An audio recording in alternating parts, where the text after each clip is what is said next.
Royal Enfield की जो चीज़ मुझे सबसे अच्छी लगती थी वही सबसे ज़्यादा डिसएडवांटेज बनी है नए वाले क्लासिक 350 में। नॉर्मल साउंड सुनो भाई बिना थ्रॉटल के, क्योंकि यहाँ पे आपको वेट का फ़ायदा मिलता है। इन रोडों पे जहाँ सबके बाइक में खटपट पटपट हो रही है, वहाँ पे एकदम प्यार से रोड को दबा के चल रही है शेर की तरह भाई। तो ये प्रॉब्लम भी आपको गियर वाला जो है वो फेस करने को मिलेगा। तो जो भी इस बाइक को खरीदने जा रहा है भाई, मैं उन्हें एक बात एकदम क्लियर बता दूं कि आप शुरू में अपने ईएमआई को थोड़ा ध्यान में रख के बनवाना भाई। हालांकि हीटिंग को मैनेज करने के लिए आप देख सकते हो इस बार भाई दो ऑक्सीजन पाइप का यूज़ किया गया है। बहुतों के बाइक में ये नहीं होगा। तो बिल्ड क्वालिटी ऐसी है भाई कि ये बाइक अगर गलती से किसी से टक्कर खा जाए भाई तो ये उनका नुकसान होगा भाई, आपका नहीं। तो हैंडल अलाइनमेंट रॉयल एनफील्ड ने अच्छा दिया है भाई कि आप बीच में अपना खैनी वैनी बना रहे हो भाई तो बना सकते हो भाई, किसी तरीके की आपको दिक्कत नहीं आएगी हैंडल छोड़ के चलाने में हाईवे पे।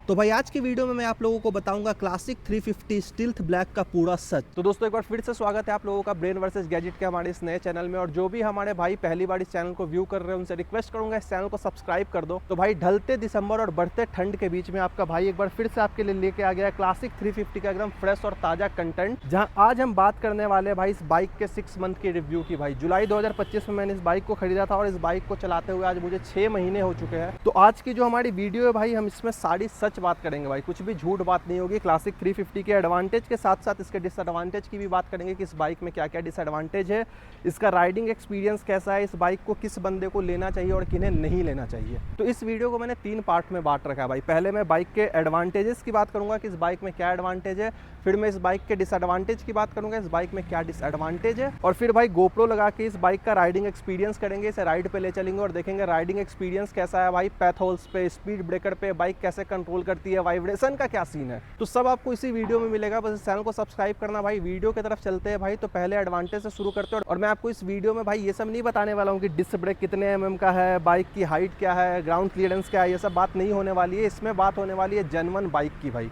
तो भाई 349 सीसी की आने वाली है जे सीरीज की नई एयर कूल्ड इंजन भाई, इतनी सुपर्ब है कि मैं आपको क्या बताऊं भाई। ये मतलब बाइक को जैसे जैसे टाइम हो रहा है ना भाई, इंजन और ज़्यादा स्मूथ हो रहा है भाई। जब मैंने बाइक लिया था तो मैं माइलेज को लेकर इतना परेशान था यार कि 20-22 की माइलेज आ रही है, मैं कैसे मेंटेन करूंगा भाई। बट अब इस बाइक में मुझे 35 का माइलेज आराम से मिल रहा है भाई। हाँ कहीं ना कहीं एयर कूल्ड इंजन है, इस वजह से थोड़ा लिक्विड कूल होता तो ज़्यादा अच्छा लगता है। बट हाँ जे सीरीज के नए इंजन में जो स्मूथनेस है भाई, और स्मूथनेस के साथ जो धीरे धीरे वक्त के साथ स्मूथनेस बढ़ रहा है, उसके साथ माइलेज बढ़ रही है भाई, वाइब्रेशन कम हो रहा है, इंजन में से साउंड कम हो रहा है। तो ये सारी चीज़ें मुझे इस बाइक में सबसे अच्छी लगी भाई कि समय के साथ साथ सबसे अच्छी चीज़ होती है आपकी इंजन का स्मूथ होना भाई, और वो इस बाइक में देखने को मिला है मुझे। पहले बाइक में वाइब्रेशन भी बहुत ज़्यादा थी, 80 और 85 की स्पीड में ही वाइब्रेशन आने लगती थी, बट अब 90 तक मुझे भाई इस बाइक में बिल्कुल वाइब्रेशन फील नहीं होता है भाई। तो हाँ इंजन का जो वर्क है भाई, इंजन बहुत अच्छे से काम कर रहा है इस बाइक के साथ। सिटी राइड में भाई मुझे किसी तरीके की दिक्कत नहीं होती है भाई। कभी कभी मुझे ऐसा लगता था यार कि बाइक में स्लीपर क्लच नहीं दिया है, बाइक में अगर स्लीपर क्लच दिया होता तो सिटी राइड में मजा आता।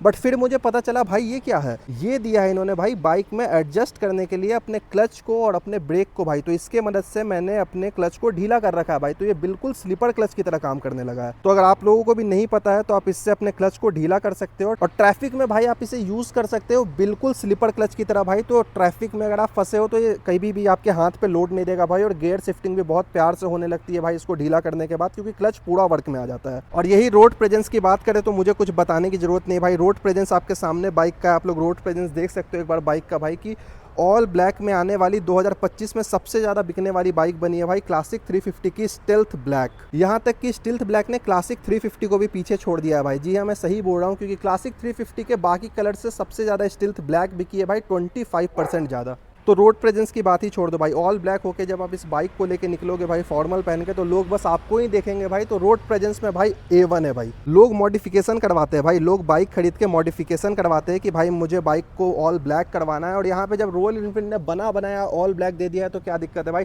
तो रोड प्रेजेंस के मामले में भाई बाइक बिल्कुल A1 है, इसके टक्कर छोड़ो इसके आसपास भी कोई नहीं है भाई कि रोड प्रेजेंस के मामले में स्टील्थ ब्लैक के आसपास कोई आ जाए। और जो मुझे इस बाइक की अच्छी चीज़ लगी भाई वो मुझे लो टॉर्क लगा भाई इसका। अगर मैं इससे ट्रैफिक में हूं ना भाई तो मुझे बार बार गियर चेंज करने की जरूरत नहीं पड़ती है भाई। मैं अभी आप लोगों को जब राइडिंग एक्सपीरियंस पे चलेंगे तो आपको दिखाऊंगा भाई, मैं इसे 3rd गियर पे भी उठा सकता हूं, 2nd पे भी उठा सकता हूं, यहाँ तक कि 4th गियर पे भी मैं बाइक को उठा के स्पीड में ला सकता हूं भाई। तो ट्रैफिक में आपको बार बार गियर चेंज करने की जरूरत नहीं पड़ेगी भाई। ये इस बाइक की पावर है भाई, इस बाइक का टॉर्क है भाई, इतना ज़्यादा टॉर्क जनरेट करती है ना भाई कि आपको ट्रैफिक में बार बार गियर नहीं बदलना पड़ेगा, जो कि एक बहुत ही अच्छी बात है। बिल्ड क्वालिटी की बात करें भाई तो रॉयल एनफील्ड में बिल्ड क्वालिटी के लिए सोचना ही नहीं है भाई। फुल मेटल भाई, इतना हैवी मेटल ना कि ये ऐसे करने पे बजेगा भी नहीं साला, इतना हैवी मेटल है भाई। यहाँ पे देखा जाए तो पूरे बाइक में आपको मेटल वर्क देखने को मिल जाता है। इस वाले मॉडल से क्रोम को डिलीट किया गया था और ब्लैक को भाई ज्यादा किया गया था, इसलिए इसका नाम स्टिल्थ ब्लैक है। क्रोम बिल्कुल डिलीट है भाई, बहुत लो जगह पे आपको क्रोम दिखेगा, वरना पूरी बाइक में आपको सिर्फ ब्लैक बाइक दिखेगी। तो बिल्ड क्वालिटी ऐसी है भाई कि ये बाइक अगर गलती से किसी से टक्कर खा जाए भाई तो ये उनका नुकसान होगा भाई, आपका नहीं। और अगर आप इस बाइक को लेके गिरते भी हो तो ऐसा नहीं होता है कि बाइक में कोई भी नुकसान है। तो बिल्ड क्वालिटी के लिए मैंने पहले भी बोला भाई, रॉयल एनफील्ड से आगे बिल्ड क्वालिटी आपको किसी और बाइक की नहीं मिलेगी। अब बात करते हैं बाइक के एग्जॉस्ट की भाई, जो मतलब रॉयल एनफील्ड को लेने का लोगों का मकसद ही ये होता है भाई कि बाइक की जो एग्जॉस्ट हो उसमें साउंड हो भाई, उसमें थंप फील आए। तो मैं आपको पहले इसके एग्जॉस्ट का साउंड सुनाता हूँ भाई कि आखिर में क्लासिक 350 स्टिल्थ ब्लैक के एग्जॉस्ट का साउंड कैसा है, फिर इस पर बात करेंगे।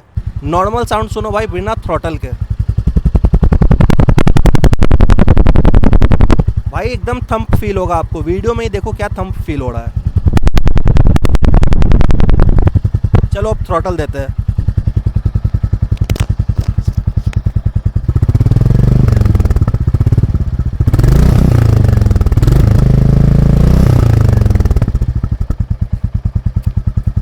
तो यहाँ पे भाई मैंने थ्रॉटल देके भी आपको दिखा दिया भाई, आपने देखा भाई। तो आपको जो थंप फील चाहिए, हाँ मानता हूँ कि पुराने वाले रॉयल एनफील्ड के अकॉर्डिंग में इस बार साउंड थोड़ा सा कम है भाई, इन लोगों ने थोड़ा सा लीन किया है साउंड को। बट जो मेन होता है आपको बाइक चलाने वक्त जो थंप फील होना चाहिए भाई, वो थंप फील आपको 100% होगा।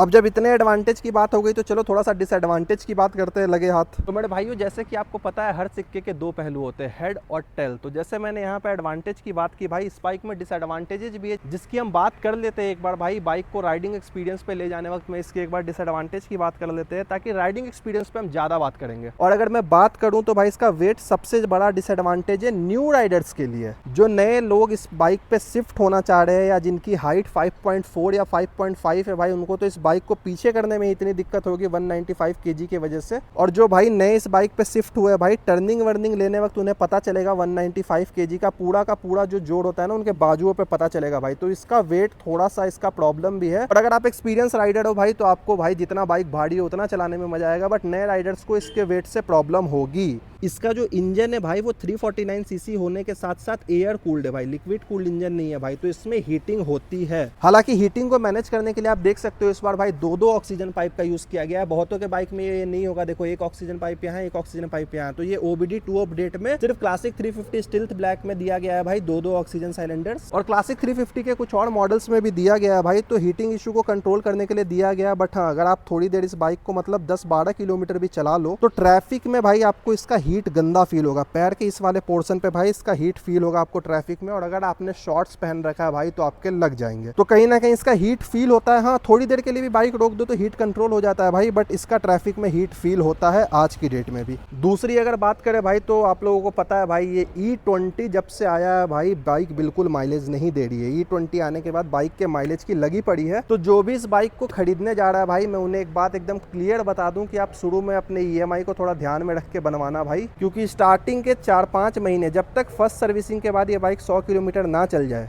तब तक आपको इस बाइक से भाई सिर्फ 20-22 का माइलेज मिलने वाला है। ऐसा भी हो सकता है 18-19 का मिले। फर्स्ट सर्विसिंग के बाद जब बाइक 100 किलोमीटर चल जाती है तो ये भाई माइलेज अच्छा भाई कवर अप कर लेती है, क्योंकि अब मुझे 35 तक का माइलेज दे रही है। बट हाँ, मैंने भी जब इसे नया लिया था फर्स्ट सर्विसिंग के पहले भाई 80, 90, 22 भाई दे देती थी, तो मैं खुश हो जाता था कि यार इस बार तो 22 का माइलेज दे दिया। तो नए राइडर्स जो इसमें स्विच होने का सोच रहे हैं, ये बात ध्यान रखना भाई कि आपको माइलेज से थोड़ा सा स्ट्रगल करना पड़ेगा। शुरू में आपको 22 तक का ही माइलेज मिलेगा स्टार्टिंग में, तो ये भी एक डिसएडवांटेज ही है नए राइडर्स के लिए।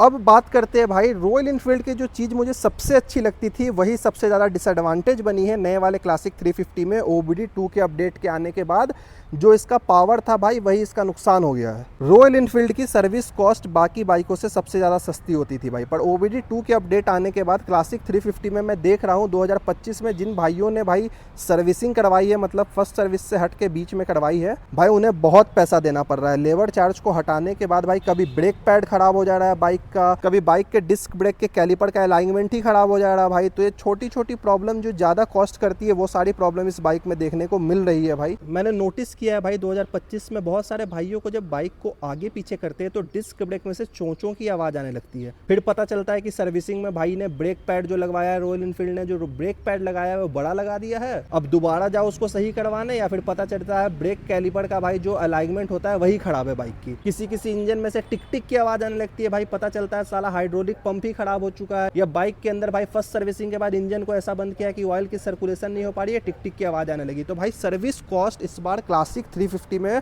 बहुत ज़्यादा लगा है लोगों को। तो सर्विस कॉस्ट जो रॉयल इनफील्ड की अच्छी चीज़ होती थी वही क्लासिक 350 का डिसएडवांटेज बनी है भाई। सर्विस कॉस्ट इस बाइक का इस बार बहुत ज़्यादा मुझे फील हुआ है कि ले रहे हैं रॉयल इनफील्ड वाले। और जो एक प्रॉब्लम भाई मुझे फील हुई है, मुझे ऐसा लगा है कि एक प्रॉब्लम है भाई जो नए राइडर्स है उन्हें फील होगा, जब आप गियर स्विच करते हो ना भाई तो कभी कभी न्यूट्रल और फर्स्ट गियर के बीच में गियर फंस जाता है। पता चलता है फर्स्ट गियर करके एक्सीलेटर दे रहे हो, थ्रॉटल दे रहे हो और गाड़ी आपकी न्यूट्रल पे ही फंसी हुई है, या आपने न्यूट्रल करके बाइक लगा के जैसे क्लच छोड़ा गाड़ी आगे बढ़ गई, पता चल रहा है बाइक फर्स्ट गियर पे ही फंसी हुई है। तो गियर फंसने का प्रॉब्लम आता है भाई, और ये इसलिए आ रहा है क्योंकि बाइक में स्लीपर क्लच नहीं है भाई, और 2026 में मुझे उम्मीद भी नहीं है कि स्लीपर क्लच आएगा। तो ये प्रॉब्लम भी आपको गियर वाला जो है वो फेस करने को मिलेगा। बाकी एक चीज़ मैं दिखाऊं यहाँ पे, ये देखो भाई, एक बात पूछूंगा कमेंट में मुझे बताना भाई, ये जो गियर इंडिकेटर दिख रहा है मेरे बाइक में, जैसे अभी 1 दिख रहा है, अब देखो ये न्यूट्रल हो गया है, न्यूट्रल दिखने लगा। तो भाई ये गियर इंडिकेटर आपके बाइक पे या नहीं है मुझे कमेंट में जरूर बताना, मैं आपको बताऊंगा फिर रिप्लाई करके कि क्यों नहीं है आपके बाइक में। तो भाई मेन एडवांटेज और डिसएडवांटेजेस की हमने बात कर ली है भाई। अब बाइक को लेके चलते हैं राइडिंग एक्सपीरियंस के लिए भाई, इसे राइड पे लेके चलते हैं। असली मजा तभी आएगा जब इसे अभी हम राइड पे लेके चलेंगे भाई। थोड़ा इसे स्पीड अप करके देखेंगे, ये देखेंगे कि भाई स्पोर्टी स्पीड पकड़ती है या नहीं पकड़ती है ओवरटेक करने के लिए, वाइब्रेशन फील हो रहा है या नहीं हो रहा है भाई, ये देखेंगे भाई एक बार स्पीड अप करके इस बाइक को। कट लेने में दिक्कत आ रहा है या नहीं आ रहा है एक बार ये भी देख लेंगे भाई। साथ ही साथ ये देखेंगे कि पैथोल्स में या फिर स्पीड ब्रेकर पे बाइक कैसे कंट्रोल कर रही है। ये जो ट्विन ट्यूब का शॉक एब्जॉर्बर लगा है भाई कि बैक में हिट ना हो, ये देखेंगे कितने अच्छे से काम कर रहा है इस बाइक के साथ। और आपको मैं बता दूं ये जो ट्विन ट्यूब लगा हुआ है भाई ये एडजस्टेबल है। अगर आपके बाइक में ऐसा आपको लग रहा है कि आपके बैक में बाइक हिट कर रही है तो आप इसको एडजस्ट करवा सकते हो भाई। 6 प्रीलोड एडजस्टमेंट है इसमें, तो इससे आप एडजस्ट करवा लोगे तो आपके बैक में हिट नहीं होगा भाई, ये मैं आपको बताता हूँ। तो चलो चलते एक बार राइडिंग एक्सपीरियंस की तरफ भाई, वहाँ पे इस बाइक को अच्छे से एक्सप्लोर करेंगे। 5.4 और 5.5 वाले इस बाइक को चला सकते हैं भाई, बिल्कुल प्यार से चला सकते हैं। मेरे दोस्त 5.4 वाले भी इस बाइक को चलाते हैं, बट आपको थोड़ा बहुत बाइक चलाने का और बॉडी शिफ्टिंग का एक्सपीरियंस होना चाहिए। अगर आपको बॉडी शिफ्टिंग नहीं आती है भाई तो इस बाइक में आप मात खा जाओगे भाई, या 5.4 के होकर इस बाइक को नहीं चला पाओगे। अगर आपको बॉडी शिफ्टिंग आती है कोई दिक्कत नहीं होगा। तो चलो भाई इस बाइक को लेके चलते हैं एक बार छोटे से राइड की तरफ, और थोड़ी बहुत बातें करेंगे राइड पे। चलो राइडिंग पे चलते हैं भाई और फिर बात करते हैं इस बाइक की डिटेलिंग की। तो ये देखो ये छोटा सा यहाँ पे अगर मेरे को टर्निंग लेना है तो भाई मुझे कोई दिक्कत नहीं आ रही। देखो मैं फुल लीन कर्व के साथ घुमाते हुए भी टर्निंग ले सकता हूँ। बट जो नए राइडर्स है भाई, जैसी बाइक हल्की सी टिल्ट होगी ना भाई उन्हें फील हो जाएगा भाई, उन्हें वेट का फील हो जाएगा कि हाँ भाई, उन्हें 1 मिनट में पता चल जाएगा इस बाइक की वेट 195 kg है भाई। जो रॉयल इनफील्ड का वाइब्रेशन होता है, देखो मैं जो थ्रॉटल दे रहा हूँ और अंदर जो एक वाइब्रेशन फील हो रही है ना, बाइक से निकल के सीधे दिल में जा रही है भाई। तो ये जो एक्सपीरियंस है ना भाई, ये सिर्फ रॉयल इनफील्ड दे सकता है, और इसी बात के पैसे भाई, वरना बाकी सब होंडा CB 350 जैसे ऐसे ही भाई चल रहे हैं बस रोड पे कुछ भी करके। तो ये फील बस रॉयल इनफील्ड दे सकती है भाई। बाइक चलाते हुए हैंडल छोड़ देता हूँ भाई, तब भी बाइक की अलाइनमेंट बहुत अच्छी है भाई, किसी तरीके से बाइक लेफ्ट या राइट को नहीं जाएगी, बाइक एकदम सीधे जाएगी भाई। तो हैंडल अलाइनमेंट रॉयल इनफील्ड ने अच्छा दिया है भाई कि आप बीच में अपना खैनी वैनी बना रहे हो भाई तो बना सकते हो भाई, किसी तरीके की आपको दिक्कत नहीं आएगी हैंडल छोड़ के चलाने में हाईवे पे। टर्निंग देखो कितनी प्यारी टर्निंग है, बाइक कितना टिल्ट हुई है भाई, तो मुझे पता नहीं चलेगा, मेरे हाथ पे बिल्कुल प्रेशर नहीं आएगा। बट अगर आप नए राइडर हो, देखो कितने खराब रोड है भाई, पर इतने खराब और इतने कंक्रीट वाले रोडों पे भी बाइक इधर से इधर नहीं होगी। बाइक की वाइब्रेशन फील करो भाई।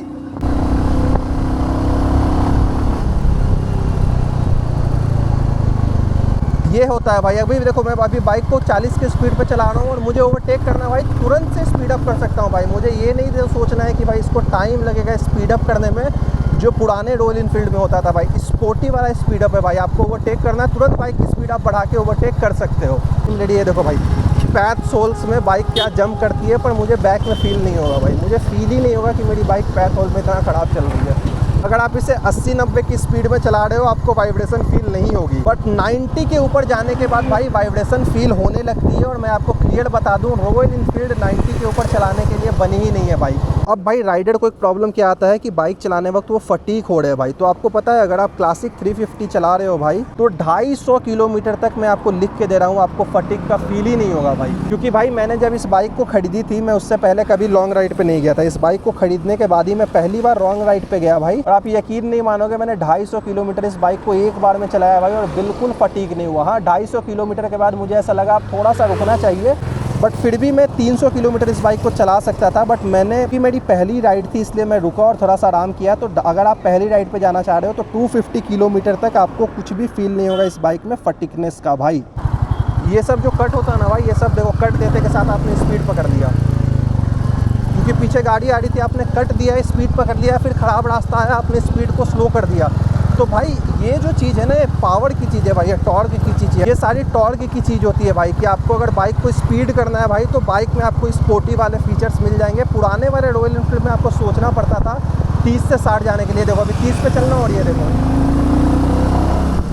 तुरंत से स्पीड अप भाई। यहाँ पे अब बाइक के वेट का एडवांटेज मिल रहा है भाई कि 195 kg की बाइक है, बिल्कुल भी नहीं हिल रही है भाई, एकदम प्यार से चला रहे हैं बाइक को भाई, मज़े में।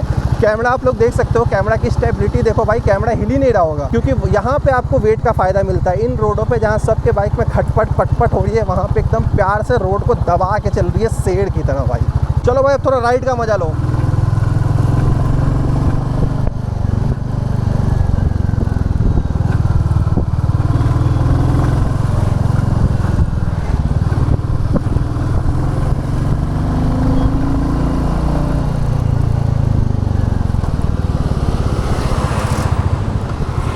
ब्रेकिंग के मामले में तो भाई बाइक का जवाब ही नहीं है भाई। ब्रेकिंग और हैंडलिंग में बाइक का कोई तोड़ ही नहीं है भाई, कोई तोड़ नहीं है भाई। ब्रेकिंग में और कटिंग में बात करूं तो इस बाइक का कोई तोड़ नहीं है भाई। इतना प्यारा देख रहे हो, कितने प्यार से कट लेती है बाइक, एकदम नागिन बन जाती है भाई, पूरा नागिन बन जाती है भाई। तो कट अगर आपको मारना हो इस बाइक में कि सडन कट मारना पड़े, उसी टाइम पे सडन ब्रेक लेना पड़े, और आपकी बाइक कितनी भी स्पीड क्यों ना हो भाई, इसका डुअल ABS चैनल इतना तगड़ा है ना भाई कि आपका बाइक थोड़ा सा भी स्लिप नहीं करेगा। तो बाइक का राइड एक्सपीरियंस भी करके आ गए भाई। चलो अब राइड एक्सपीरियंस का एक बार ओवरऑल रिव्यू करते हैं भाई, क्या क्या हमने फील किया है इस रोड एक्सपीरियंस में। तो भाई हम आ गए फाइनली रोड एक्सपीरियंस लेके भाई इस बाइक का, और अब मैं आपको दो चीज़ें बताता हूँ जो सबसे अच्छी लगी भाई। आपने देखा इस बाइक का जो स्पीड पकड़ने की कैपेसिटी है ना भाई, वो नॉर्मल पुराने ज़माने के रॉयल एनफील्ड की तरह नहीं है भाई, स्पोर्ट्स बाइक की तरह स्पीड पकड़ती है ये। जैसे मैं 30 के स्पीड में चला रहा हूँ और मुझे ओवरटेक लेना है, तो भाई मैं 2 से 3 सेकंड में इसको तुरंत 60 पे ले जाके ओवरटेक लेके वापस से 30 पे ला सकता हूँ। तो एकदम स्पोर्ट्स वाला फंक्शन ये बाइक में दिया गया है। उसके बाद आपको मैंने हैंडलिंग दिखाई भाई कि आप हैंडल छोड़ के भी इस बाइक को कितने अच्छे से चला सकते हो। पैथोल्स पे, ब्रेकर पे आपको बिल्कुल भी किसी तरीके का पेन फील नहीं होगा, बैक हिट फील नहीं होगा। मैंने आपको कट्स लेके दिखाए भाई, इतने हेवी कट्स लिए मैंने, इतने स्पीड होके कट भी दिखाए। तो बाइक का हैंडलिंग भी बहुत अच्छा है, आपको कट फील नहीं होगा भाई। तो रॉयल एनफील्ड के क्लासिक 350 के स्टील्थ ब्लैक पे आप सोच रहे हो अपने पैसे को भाई खर्च करने का कि हाँ 2,70,000 या 2,80,000 में इस बाइक पे खर्च करूं, तो भाई मैं यही बोलूंगा ये बिल्कुल वर्थ इट है भाई। आप इस पे खर्च कर सकते हो, क्योंकि इस बाइक में आपको भाई ओवरऑल ये पैकेज है भाई, ये फुल पैकेज है भाई। City riding plus highway riding का मिला के कॉम्बो है भाई, स्पीड प्लस लीन स्पीड का कॉम्बो है भाई। 80 तक की जेन्युइन स्पीड होती है भाई, रॉयल एनफील्ड बनी होती है कि 80 की स्पीड तक आप इसे चलाओ। आप अगर 100-110 चला रहे हो तो आप बेवकूफ हो या आपकी बेवकूफ़ी है। तो बाइक की जेन्युइन स्पीड आप 80-90 तक चलाओ, आपको बिल्कुल भी हीट फील नहीं होगा। बट यही अगर मैं बात करूं कि इस बाइक में आप 90 के ऊपर लेके जा रहे हो भाई, तो आपको वाइब्रेशन भी फील होगी, हीट भी फील होगा भाई, और बहुत गंदा वाइब्रेशन फील होगा। बट 90 की स्पीड तक मैं आपको लिख के दे रहा हूँ, गारंटी आपको थोड़ा सा भी वाइब्रेशन फील नहीं होगा इस बाइक में। और डिस्क ब्रेक का मैंने आपको बता ही दिया भाई, इसका ड्यूअल ABS एकदम तगड़ा है, कितनी स्पीड में भी चला रहा हूँ, ब्रेक मारो बाइक स्लिप नहीं करेगी भाई। और C8 के ट्यूबलेस टायर होने की वजह से थोड़ी और अच्छी ग्रिपिंग मिल गई है बाइक को भाई। तो भाई इस वजह से बाइक को जब कटवट करते हैं तो बहुत अच्छा लगता है भाई। और ये देखो यहाँ पे क्लच पे अगर आप देख रहे हो तो एक कट दिया है, इसका पता है फायदा क्या है? अगर आपकी बाइक गिरेगी ना तो आपका क्लच ऑटोमेटिक यहाँ से टूट जाएगा भाई, तो आपका क्लच पूरा जो इतना है ये बचा रहेगा और ये वर्किंग में रहेगा भाई। तो इसको पुराने जमाने के रॉयल एनफील्ड से कंपेयर मत करो। इस बार की क्लासिक 350 बहुत एडवांस है भाई, इसमें पहले वाला सीन नहीं कि 30 से 60 ले जाने के लिए सोचना पड़े, झन से पहुंच जाएगी। तो अगर आपको स्पीड नहीं, फील और कंफर्ट चाहिए, आप बाइक से सिर्फ राइड नहीं एक कनेक्शन चाहते हो, तो भाई वहां पे आपके लिए क्लासिक 350 350 स्टिल्थ ब्लैक बिल्कुल परफेक्ट चॉइस है भाई, क्योंकि आपको एक वाइब्रेशन का जो इस बाइक से फील आता है ना भाई, वो सीधे बाइक से निकल के आपके दिल में उतरेगा भाई। तो रॉयल इनफील्ड की खासियत ही यही है भाई, और इसीलिए इस पे इतना पैसा खर्च किया जा रहा है, क्योंकि इस बाइक का वाइब्रेशन फील होता है भाई जो दूसरे बाइक में नहीं हो सकता है। थ्रॉटल देते के साथ जो वाइब्रेशन फील होता है वो इस बाइक को और बढ़िया बनाती है। तो ओवरऑल 2026 में जो भी मेरे भाई इस बाइक को लेने का सोच रहे हैं उन सबको मैं बोलूंगा कि भाई आप लोगों को ऑल द बेस्ट। 2025 में जिन लोगों ने इस बाइक को ले लिया उन लोगों को बोलूंगा कांग्रेचुलेशंस भाई, फाइनली आप लोगों ने अपने मेहनत से इस बाइक को लेके खड़ा कर दिया अपने घर के आगे। इंस्टा का लिंक डिस्क्रिप्शन में भाई, आप लोग हमारे इंस्टा फैमिली में ज्वाइन हो सकते हो, क्योंकि यहाँ मैं वो रील्स नहीं डालता हूँ जो मैं इंस्टा पे डालता हूँ भाई। क्रेजी रील हम इंस्टा पे डालते हैं भाई, तो आप हमें इंस्टा पे ज्वाइन कर सकते हो भाई। 2025 का आखिरी वीडियो 2026 में पड़ी है ब्रेन वर्सेस गैजेट। इसी तरीके से आप लोगों के लिए वीडियो बनाते रहेगा। क्लासिक 350 के नए अपडेट्स जो आने वाले उस पर वीडियो बनाएंगे भाई। तब तक के लिए प्यार दिखाओ, सपोर्ट दिखाओ, इस चैनल को सब्सक्राइब करो और आपसे मिलेंगे ब्रेन वर्सेस गैजेट के अगले वीडियो में। हैप्पी न्यू ईयर भाई।